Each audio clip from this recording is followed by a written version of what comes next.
everybody. You can still munch, just don't tell the CLE folks who you are.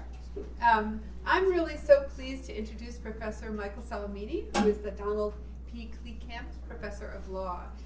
Professor Solimine has been and continues to be so very much appreciated by so many of our students for teaching them civil procedure, conflict of laws, federal courts, and sometimes complex litigation. He's internationally recognized as one of the leading scholars in the American civil litigation system.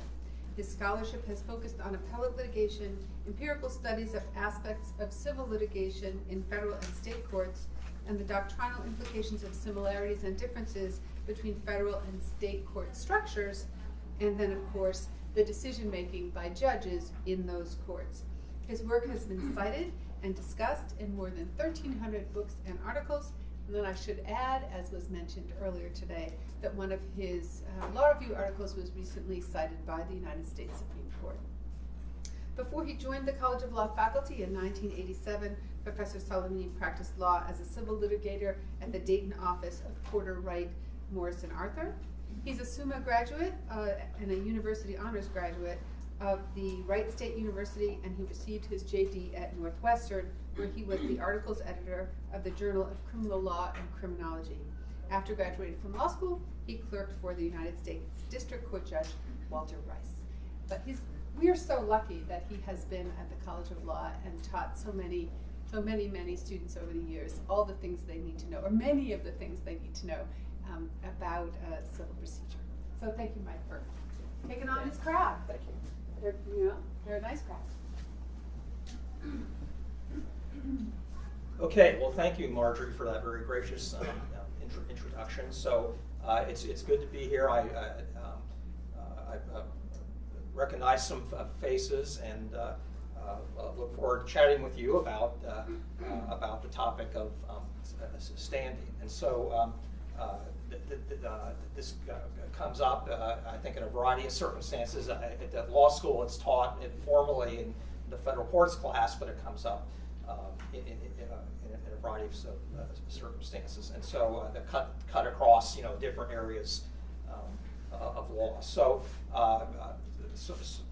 I'm not using PowerPoint. I'm old school, I guess you might say, when it comes to that. I did not use it in the classroom. I fear I'm becoming a minority position among the faculty in that regard. And so what I do use, though, are I use the board a lot. Imagine that, writing something on the board. I've always used that a lot, and so and I use some of you who have been in my classes. A few of them are here in the audience today. Will know that I tend to use a lot of handouts of various kinds, and that's what I'm going to do today. So as Professor Aaron is showing, even as I speak, that there's a 4-page handout that I'm going to follow today, and you can, I hope most or all of you have that in front of you. I'm going to follow that pretty closely, and you can treat that as, pretend that that's those 4 pages are the PowerPoint slides. If you're addicted to PowerPoint, these are the PowerPoint slides, and I'm going to go through it with you. Stick to the script, so to speak. Stick to these what I have here in the handout. And I should say too that please feel free to ask questions, make comments. They're more than welcome at any time. I'll try to leave some time at the end, but frankly, don't wait. If you feel you have a question or comment, I more than welcome that, and just please interrupt and add to the conversation at any time. So I just thought that this topic of standing, it comes up a lot. I noticed just this week, some of you probably were paying attention to the case that's gotten a lot of attention that was argued in the U.S. Supreme Court on Wednesday, the King versus Burwell case, which is the regarding, of course, the Affordable Care Act and an extremely important issue of statutory interpretation. I believe my colleague Chris Bryant talked about it this morning. I think at this at the teach-in. And as if any of you have followed that, the issue of standing has come up even in the popular press. You know, it is not some hyper-technical issue relegated to the technicalities of federal courts class. It was actually in the popular press about the plaintiffs. Some people said, upon reflection, and there was, I guess, an article in the Wall Street Journal about it a couple weeks ago, and a lot more since then about there was some feeling that properly understood the plaintiffs, I guess the 4 plaintiffs in that case, it wasn't immediately clear whether they had standing because of their status in various ways, and indeed it came up at oral arguments from what I read about the summaries of the oral argument on Wednesday, and there's even some speculation that it's possible that the case might be decided on standing ground. It's possible but unlikely. The speculation is that the case would be, the majority of the justices might dismiss the case on standing grounds. But that's just, you know, one illustration among many I could come up with of how you know, the topic of standing and just the very word standing can come up in just a myriad of ways. So it is a very expansive topic with a lot of you know, different permutations to it. Even, you know, the broad topic in the handout, you know, standing to sue trends in the U.S. and Ohio Supreme Courts. I mean, just that could occupy several hours just to talk about cases that involve standing one way or the other recently in the U.S. Supreme Court and in the Ohio Supreme Court. I know my colleague, Professor Bettman, I believe in her remarks earlier today, talked about at least one Ohio Supreme Court case, and I believe it's the same one that are cited. I think the one she talked about is one of the ones cited in my materials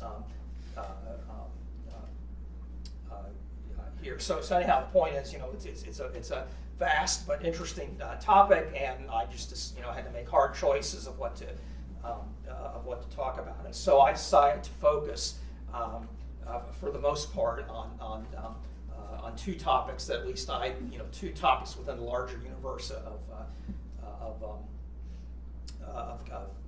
possible standing topics, and concentrate on one issue that's in the federal courts and went to the U.S. Supreme Court, although it ended up not being resolved. More about that in a second, and then so that's one topic. The second one is the standing cases in the Ohio Supreme Court, which I thought would be of some interest because usually we associate the standing requirement with federal court cases and not so much with state court cases. And after all, it is taught in the federal courts course at UC Law School, not in the state courts course, which does not exist as such at UC. But nonetheless, as we'll talk more about shortly, there is indeed standing requirements in state court, and this the Progress Ohio case decided last year by the Ohio Supreme Court illustrates that. So more about that shortly. And then the final observation I want to make is, as I mentioned in the materials, I have, I guess you might call it, a personal interest, so to speak, in both cases. I've actually written about both the topics, and I cite the articles for anyone that's interested in the materials, and as it happens, I guess not coincidentally, I joined in. I was a signatory to, in each situation, a friend of the court brief, an amicus curiae brief of law professors who filed an amicus brief in the U.S. Supreme Court and the Ohio Supreme Court, respectively, in these 2 instances.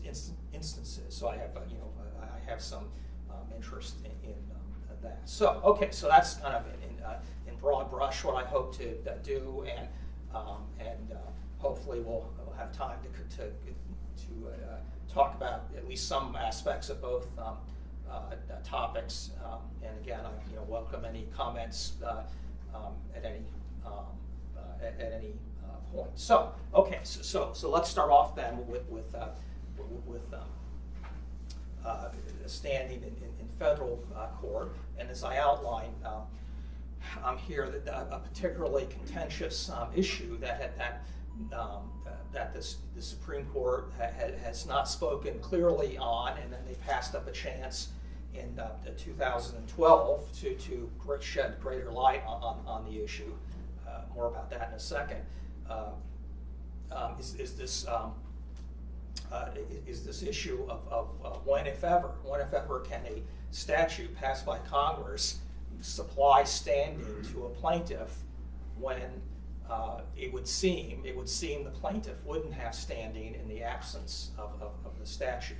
So I don't know how clear that was, what I just said, so let me unpack that a little bit. So as I mentioned in the materials, the Supreme Court, the U.S. Supreme Court, for decades now, reaching back into the 70s and 80s, has articulated this three-part test that in civil litigation, every plaintiff, one way or the other, has to satisfy this now famous and oft-cited, oft-repeated in the lower courts, three-part test about the plaintiff has to have an injury, and the injury has to be caused in some way by the plaintiff's, by the defendant's activities, and it has to be redressable by the injury has to be redressable by the courts. And so there's a bunch of cases that cite that three-part test, and I give you only three of many citations to that. So that's the and that's taken from the Constitution. I mean, the Supreme Court has been crystal clear about that. Where these requirements come from? Well, they're not. It comes from the interpretation of the Constitution by the courts. That those words don't appear anywhere in the Constitution. The word "standing" itself doesn't appear anywhere in the Constitution. But the Supreme Court has said that, properly understood, Article 3 of the Constitution requires these standing requirements, and they say that it's based on the case or controversy requirement of Article 3 of the Constitution, which is in the Constitution. So they say, properly understood, the words that only cases or controversies, those words appear in Article 3. That what exactly does that mean? Well, essentially the court has said that it means that there has to be an adversarial proceeding, that it can't be a feigned lawsuit, it can't be a friendly lawsuit, it can't be tantamount to asking the court for an advisory opinion. You can't do any of that. It has to be true adversarial proceedings. And how do we ensure that? Well, one way to ensure that is to insist that the plaintiff have standing. And so this is regarded as a non-waivable issue, that the court is permitted, any federal court is permitted and indeed required to inquire into it, even if the defendants don't raise it for some reason. I should mention real quickly, by the way, that this now famous three-part test is so well known and widely used. It's used in the Ohio courts too, which we'll get to hopefully in a few minutes. And I don't mention it here directly, but the Progress Ohio case, which I want to talk about, and is cited here. The court there, the Ohio Supreme Court, faithfully cites the three-part test there, and cites some federal court precedent as well. So okay, so moving on though to the narrower issue that I wanted to address, namely the topic of, well, what about congressional statutes that seemingly tell federal courts to grant standing when it's not clear that the plaintiff would meet the three-part test of standing in the absence of the statute. So I want to step back for a second and just mention, although I think this is pretty clear, that all these statutes I'm about to start talking about, these congressional statutes, that they're all statutes that one way or the other create a cause of action or a private right of action, if you will, for a plaintiff. Okay, so I mean, I think without exception, all the congressional statutes are those that one way or the other vest a right of action of some kind in a private plaintiff. And I think that's that's well accepted and understood that in most civil litigation, in federal question litigation, in federal court, I'd say diversity litigation is another matter, but federal question litigation, that the plaintiff has to have a cause of action of some kind granted by federal law, either something in the text of a statute that affirmatively grants a cause of action, creates a cause of action for a private plaintiff, or that you can infer a right of action, an implied right of action from some federal statute. So some subgroup of those federal statutes that create private rights of actions for plaintiffs to bring in federal question cases. I haven't gone through and counted all of them by any means, but a significant percentage of those larger group of federal statutory causes of actions, a significant percentage of them have language that seems to speak to the standing issue, and more importantly, seem to permit plaintiffs to bring suit, even though at first blush it's not clear that they would meet the traditional three-part standing requirement found in Article 3 of the Constitution. So rather than speak at this high level of generality, let's talk about some real cases that I think will illustrate this. And these are the ones I mentioned in the handout are just well-known cases in this area. I picked them because of their notoriety on this topic. So let me go through them real quickly with you. So in the Traficani case, I'll just briefly tell you the background facts of some of these cases to give some real-world illustrations to what I'm trying to talk about. So the Fair Housing Act of 1968, which outlawed racial and other types of discrimination in much public and private housing. So as you probably know, many of these federal statutes also grant enforcement authority to the U.S. Department of Justice. But this particular one also had this private right of action. And so among other things, it said, I give you the language there, it said a person aggrieved. And that's language you often see in these private rights of action. The person aggrieved language or synonym for that is often used. And so it said a person aggrieved who claims to be injured by discriminatory housing practice can bring suit. So what was the problem? Well, the problem here was that the plaintiffs in the Traficani case were actually already living at the apartment complex that they were claiming was violating the Fair Housing Act. They said that the landlord was discriminating against African Americans and others in leasing out apartments. But these plaintiffs were already there. Okay, so you might wonder, well, how do they have standing? How are they can be unhappy about it, but the Supreme Court in Allen versus Wright, which I cite, and lots of other cases, has said, and the Ohio Supreme Court said this in Progress Ohio too, that merely being an ideological plaintiff, merely being opposed to some government practice or private practice ideologically, you can, you're right.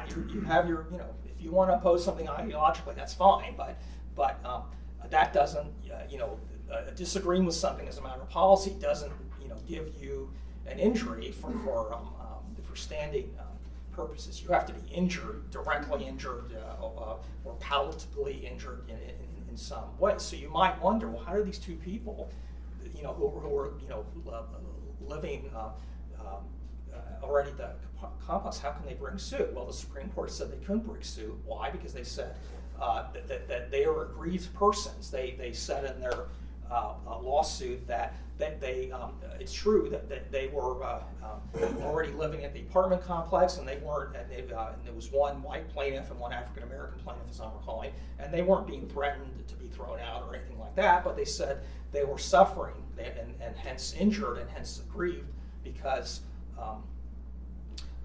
that they were being injured because of the lack of a desegregated environment at the apartment complex due to the alleged discrimination by the landlord, and that's how they were, and hence they were persons aggrieved by the discriminatory practices. So both a majority opinion there and a concurring opinion seem to suggest that absent the statute, absent this person aggrieved language, that these people wouldn't have standing. So another even well-known, more well-known case 20 years later, the Lujan case kind of expanded on this. This was a case that had what we kind of call generically as citizen supervision, and that's kind of a term of art in this area. That a statute that vests authority in a private citizen. Sometimes the word citizen is used. Sometimes the word person is used. Any person can bring suit, and obviously, yes, the word person is broader than the word citizen. But the kind of just generically, they're often called citizen suit provisions. And as some of you may know, many environmental statutes have these citizen suit provisions. And so in this case, the plaintiffs in this environmental case didn't made two arguments. The first, they said even in the absence of a citizen supervision, that they had standing. They met the standing requirements, and then their alternative argument was, well, even if we don't have standing, we're filing suit under this citizen supervision, and we're citizens, as indeed the plaintiffs were, and actually it was any person was the language of the provision. They in fact were American citizens, and they said we had standing under the citizen supervision. So the Supreme Court majority in this famous opinion by Justice Scalia rejects both arguments. And so just briefly on the first one, without going into all the details, this was a case where they were the plaintiffs were complaining that the federal government was violating various requirements of the federal environmental laws by giving money to countries, other countries, to do various development things in a way that supposedly violated the federal environmental laws. And among other things, they claimed these overseas developments were harming animals, were harming elephants and other animals, crocodiles and other animals. So how did these people have standing? Well, they said they had standing that in the past they had gone overseas and gazed upon these animals, they said, and then they came back to the U.S. and they also argued that they had gone to zoos in the United States, including the Bronx Zoo in New York, and they regularly went to American zoos, so they said, and that their ability to do that would be impaired because these overseas developments would harm the animals in Africa and Asia who supply the animals for the American zoos. You follow all that? So that's how they said they had standing. So that the majority opinion was extremely unsympathetic to that, and said that wasn't enough to supply standing. They did say that if these people regularly actually worked with animals in some way overseas or possibly even in the U.S., that might be one thing, but these were just people who were members of an environmental law organization that had very indirect and intermittent contact with the animals. So that was didn't fly. The more important and I guess you might say interesting part of the case is the citizen suit provision. And without going into all the details, the majority opinion there seemed to cast doubt on the constitutionality of any citizen suit provision. Because just to step back here for a second, I mean, even though Lujan is 20 years after Trafficani, and there were even pre-Trafficani cases stretching back to the 1950s and 40s, a small number that seemed to approve of congressional statutes that that supply standing, if I can put it so bluntly as I do in the materials. So it's not as if Lujan or even Trafficani, for that matter, were the first Supreme Court cases to address this issue. But you might wonder, I mean, if the standing requirements are taken from Article 3 of the Constitution, some of you might wonder, well, how can Congress grant somebody standing if it's forbidden by the Constitution? How can Congress change a requirement of Article 3 of the Constitution? And so I'd say that's a good question back then, and still a good question. And the Supreme Court, frankly, is then and now, I don't think has been crystal clear about that. And so, getting back to Lujan and the second part of the opinion, where they talk about the citizen super part of it, that there are passages in that opinion that seem to call into question the validity of any congressional statute that purports to grant a standing. But then, and I think it's literally the last paragraph of the opinion in Lujan, almost in an offhand kind of way, Justice Scalia says that says that these statutes, or at least some of them, are constitutional. And I quote the language for you in the materials, kind of facing, I guess, realizing the prior part of the opinion called into question the constitutionality of any of these citizen supervisions. He says, you can read the language. He says the standing requirements may exist by virtue of not the standing requirements, standing, a plaintiff standing, and particularly the injury requirement of standing. He says maybe exists by virtue of statutes creating legal rights, the invasion of which creates standing, and he cites Trafficani among other cases for that proposition. So I guess to this day, people still puzzle over exactly what he means by that. Does that mean that does that mean that a statutory injury, I guess for lack of a better way of putting it, can supply standing? And I guess yes, I suppose so. That's what it means. That the injury can be an injury created by the statute, an injury created by the substantive provisions of the statute. I guess you can tell even as I'm speaking and claiming to know something about this, it's a struggle to articulate exactly what the court is saying. I mentioned here the concurring opinion in that case by Justice Kennedy, which has been influential and cited in later cases and discussed in the academic commentary. He wrote a concurring opinion and he addressed this very issue, and as indicated there, he seems to be saying, and I think this is the best reading of the majority opinion anyway, that just kind of a blunt citizen supervision that just says, any person can bring suit to enforce this statute, period. That's not good enough, that it has to be something more than just a blunt private right of action that just ignores any standing requirements. Instead, Kennedy says that if Congress wants to create a statute that gives standing, basically, it has to do what he lists there. It has to define the injury, articulate chains of causation in the statute, in the statute itself. So this in the lower courts, this has been even with the concurring opinion by Kennedy, which seems, I think, to shed some helpful light on this whole issue. Nonetheless, it was a source of confusion. So just real quickly, because I fear I'm going on too long about this, and I do want to get to the state court stuff. I mentioned here the first American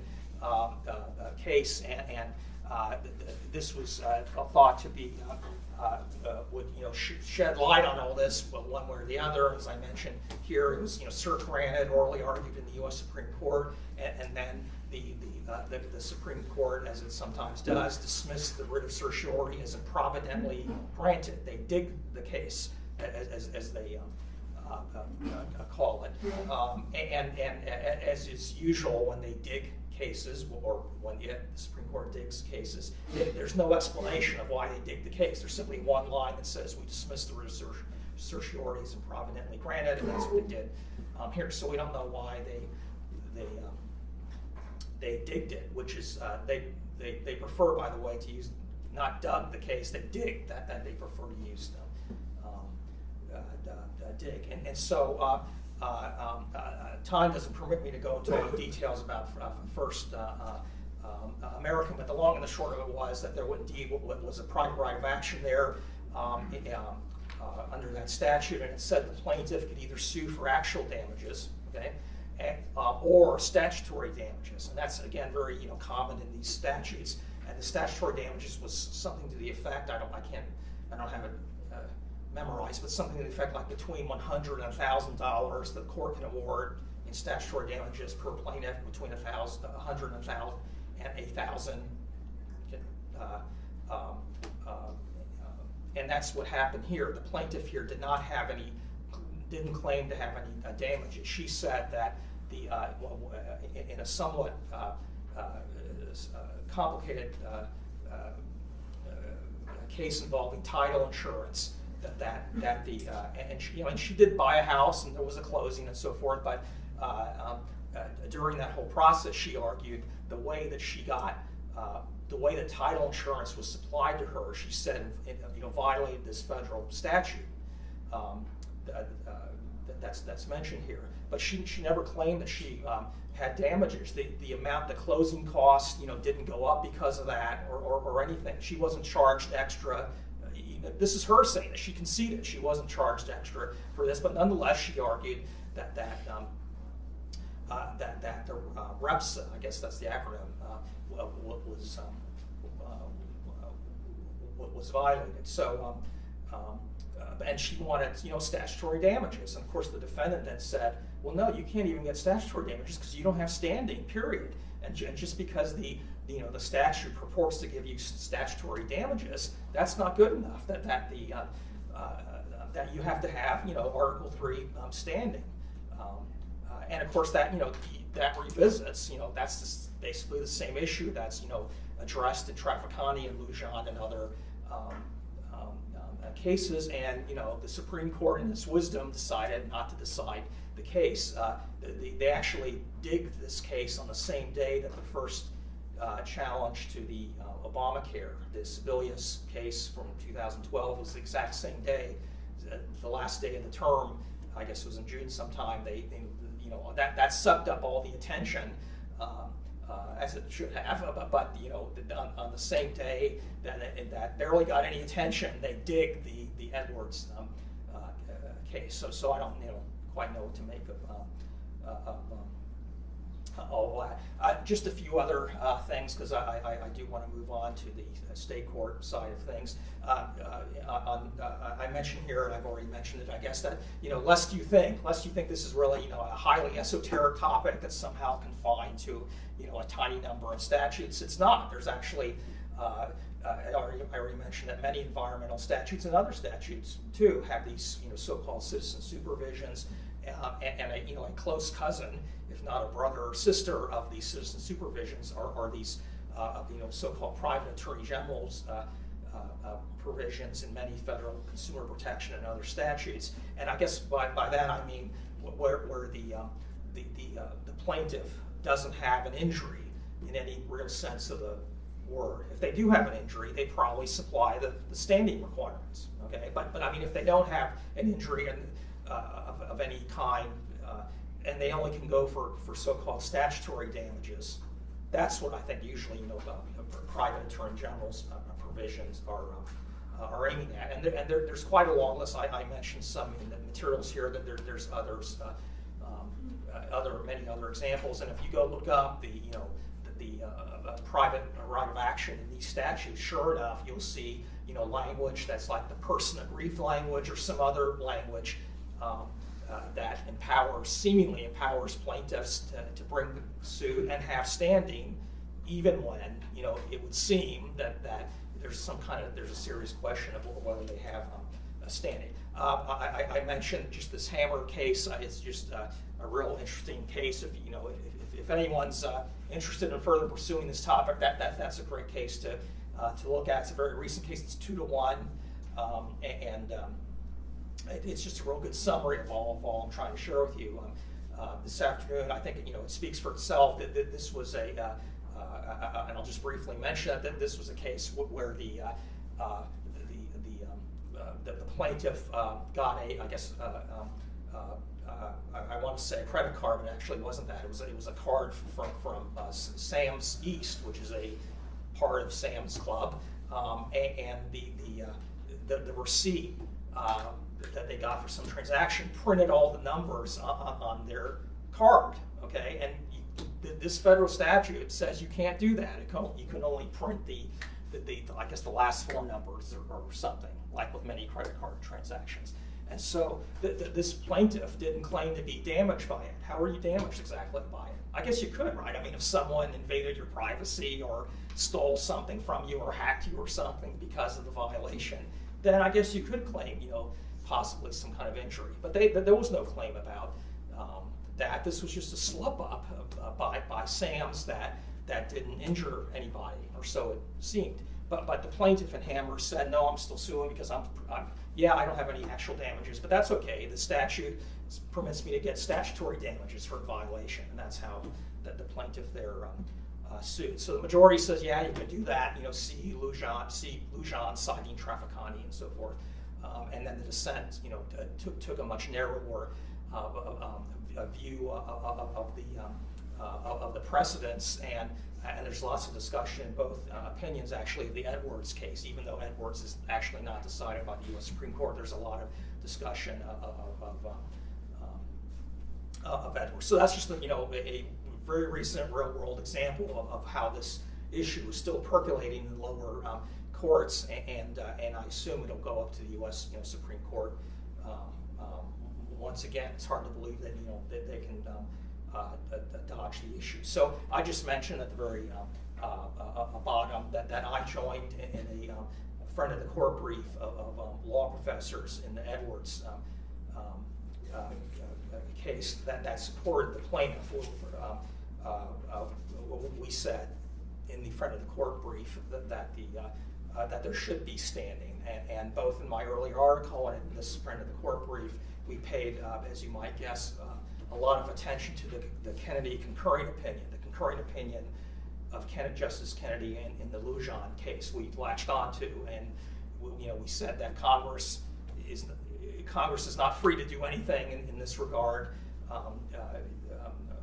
That it just can't willy-nilly, pass citizen supervisions, but rather, if Congress wants to, it can, write detailed and nuanced citizen supervisions that a la Justice Kennedy, in the more nuanced way and complicated way that he suggests, can grant standing. And so we talk about that and defend that proposition that as a matter of policy, as a matter of the correct interpretation of Article 3, as a matter of the correct interpretation of cases like Trafficani and Lujan, that's what should be that's what should be done. So. So, despite the brilliance of that friend of the court brief, the Supreme Court not only didn't cite it, they digged the case.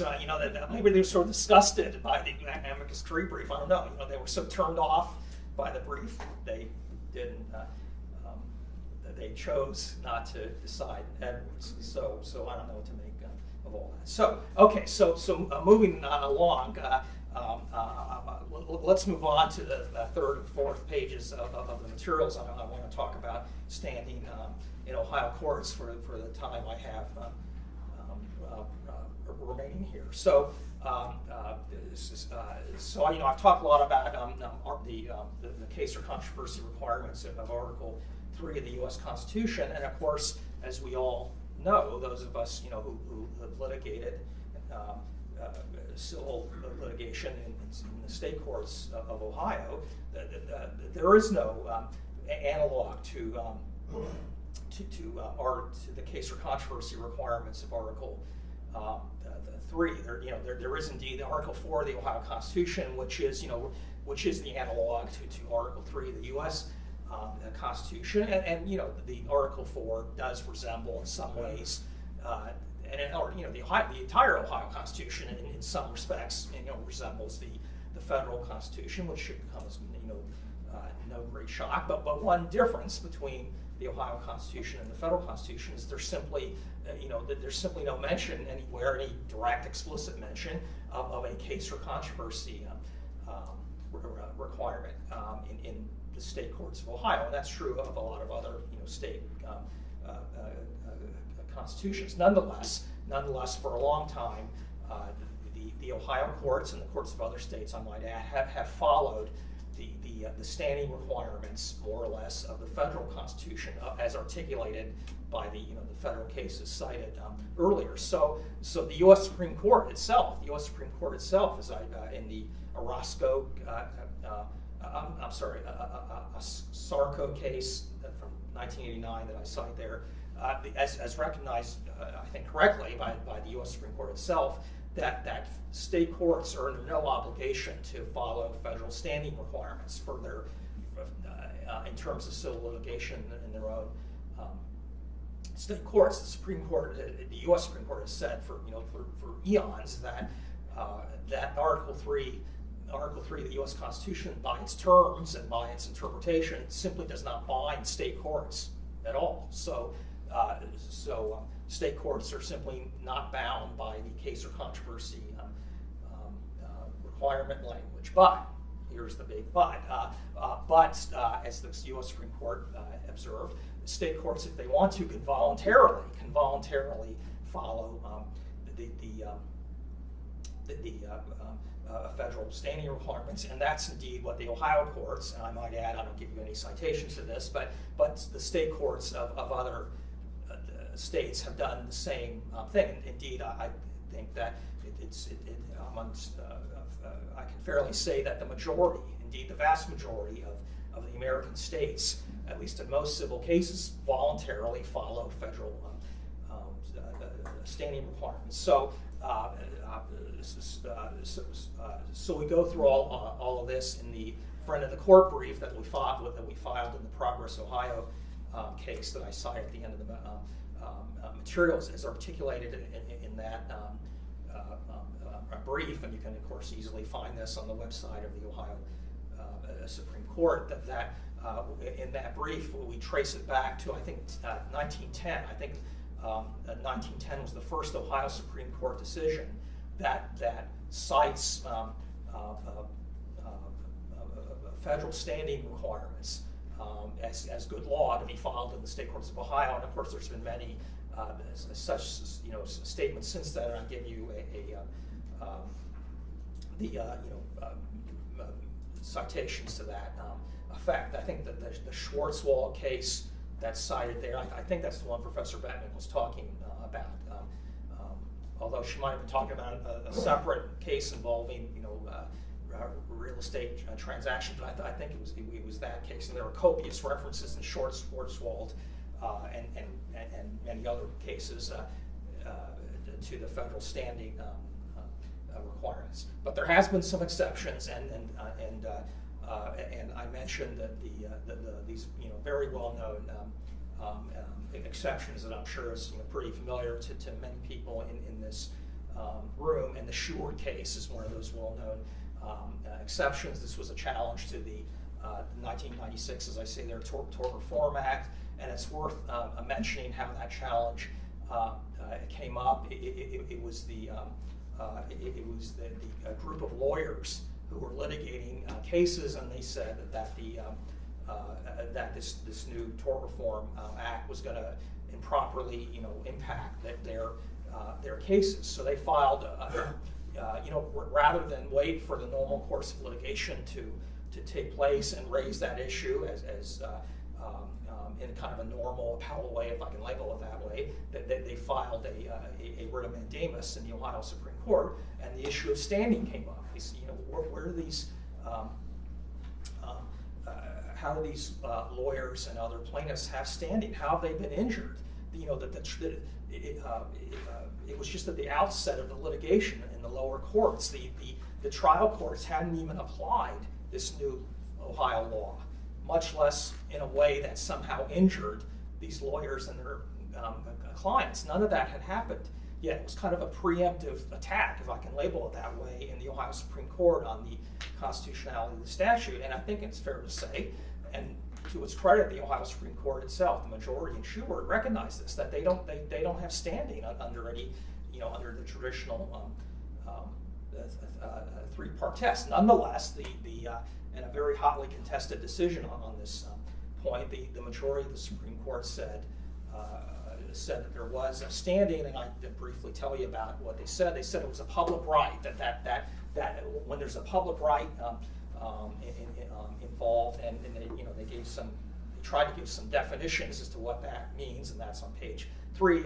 If there's a public right involved, we can waive the standing requirements and reach the merits of their attack on the statute, as indeed they did. And as you can imagine, the dissenters, and led by then Chief Justice Moyer, vigorously argued that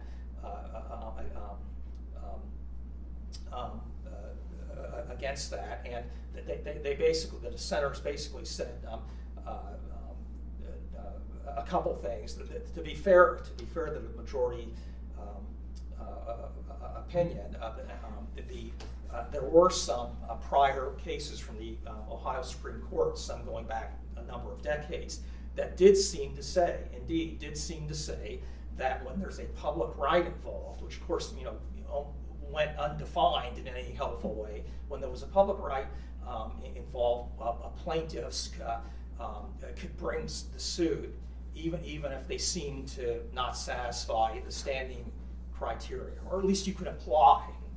They never were as direct as I just uttered, but they kind of implied, these earlier pre-Sheward cases kind of arguably implied that. And so Sheward, the majority opinion in Sheward, said, see, that we have a line of cases that says when there's a quote-unquote public right involved, you can basically ignore or waive or lessen, whatever word you want to use, the traditional standing requirements. And so the dissent basically said two things. That basically said, well, that's just all wrong. That's there shouldn't be a public right exception to standing requirements.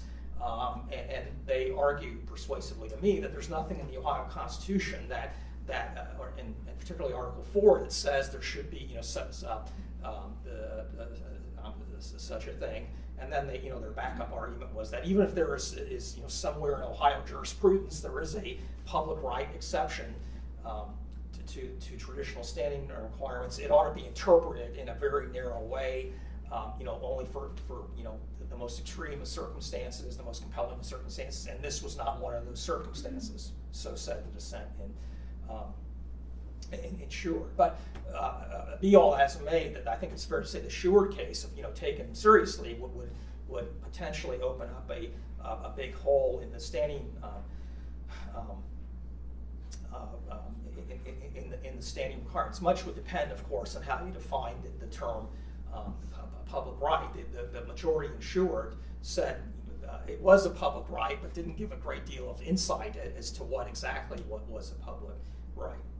The majority in Sheward said the facts of that case showed that it was a public right. They basically said, this was an important state law that's going to impact a lot of people, which I suppose is true. It's hard to disagree with that, but isn't that true of a lot of things, right? I mean, how exactly do you, differentiate that from a state law that's not important, I guess, and doesn't impact a lot of people? I'm not sure what, to talk about fine lines between things. So, well, let me talk in the few minutes we have remaining on the Progress Ohio case, which revisited a lot of things, and particularly directly revisited the so-called public public right exception of Seward. Very recent case. Some of you may have followed this, even just in the press. So this was a constitutional challenge to Jobs Ohio, which is one of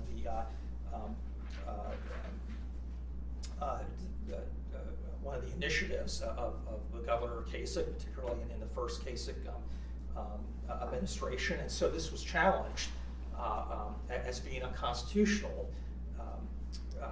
on the basis that there's a number of provisions in the Ohio Constitution. They're actually discussed in the Progress Ohio case. There's a number of provisions which in the Ohio Constitution which don't have counterparts in the federal Constitution that basically say, and here I'm heavily generalizing, that basically heavily generalizing and paraphrasing, that basically say in so many words that the state government can't give money to private companies. The state government can't give money to private companies, and so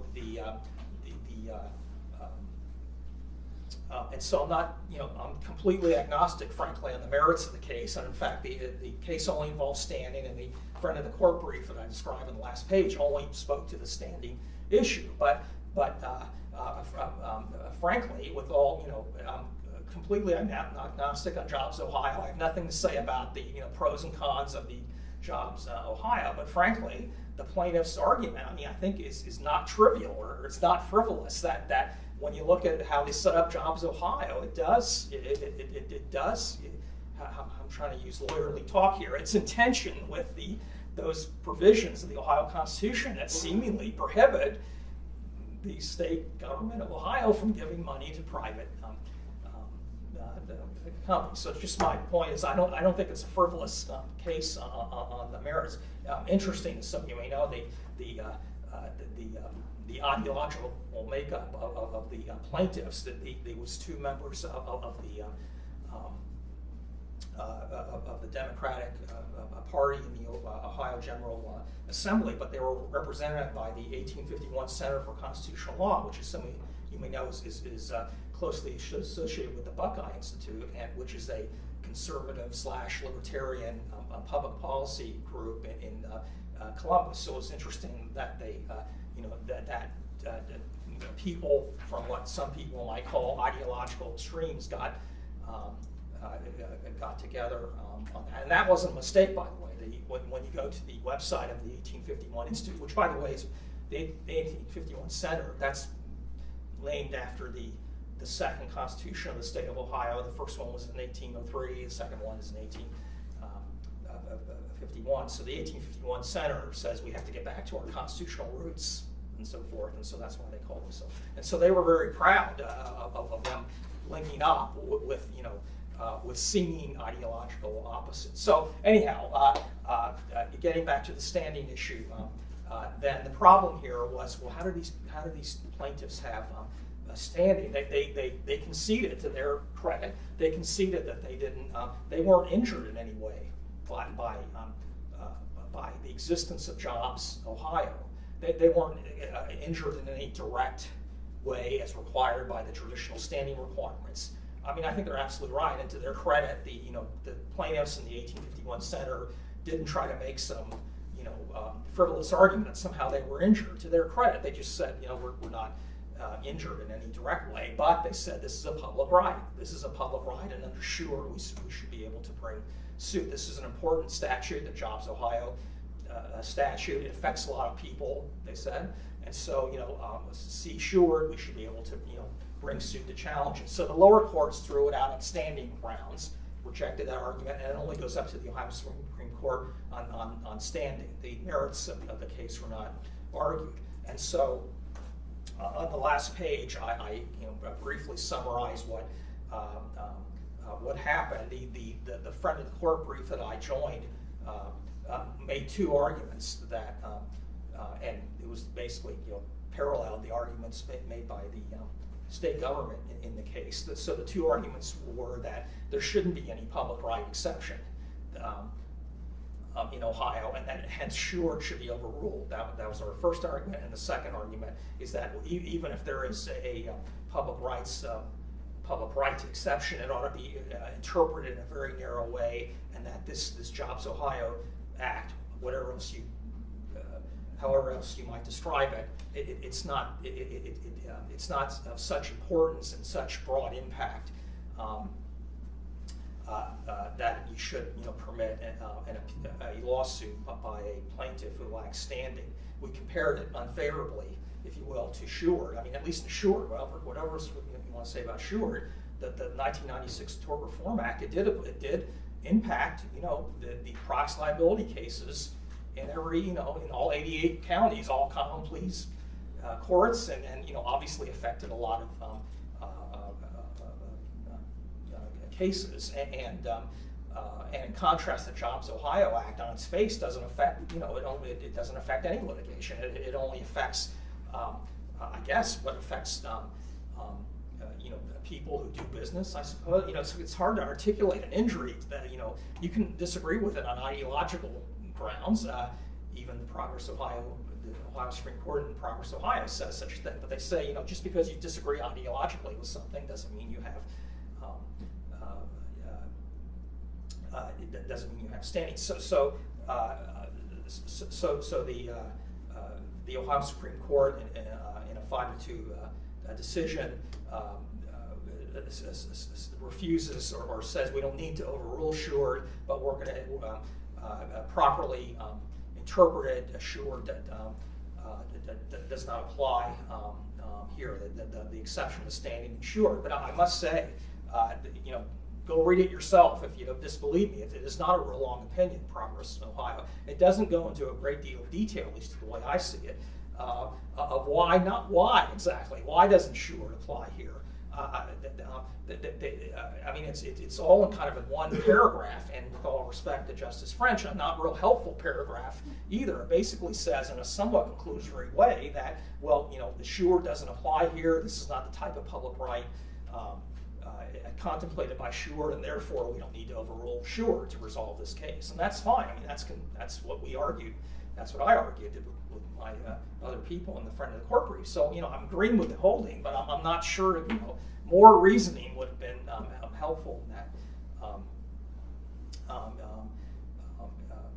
Would have been helpful in that regard. I quote some of the language on the fourth page. She says there, this was not the rare and extraordinary public issue as contemplated by Sheward. And well, okay, but that's kind of a high level of generality, and I'm not sure how does that distinguish that from the next case.